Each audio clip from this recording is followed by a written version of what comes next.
ఉడికింది కదా, ఇప్పుడు దీన్ని వాటర్ ఆన్ చేసుకొని మిగతా ప్రాసెస్ గోరుచిక్కుడుకాయల వాటర్ వంపేసుకున్నాం కదా. ఇప్పుడు దీంట్లో తగినంత ఉప్పు, తగినంత కారం, తగినంత పసుపు, కొంచెం కరివేపాకు, కొంచెం దంచి పెట్టుకున్న వెల్లుల్లి, ఇది మొత్తం మంచిగా కలుపుకోవాలి. కొంచెం వేడిగా ఉంటుంది, చూసుకొని కలుపుకోవాలి.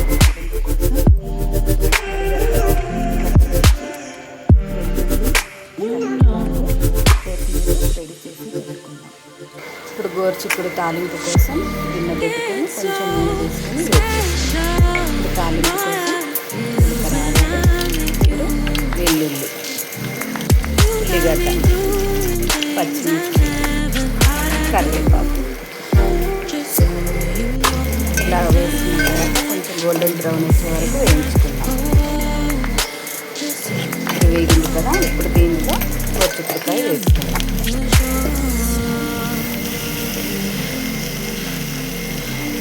పోయింది. ఇప్పుడు దీంట్లో కొత్తిమీర వేసుకొని స్టవ్ ఆఫ్ చేసుకుందాం.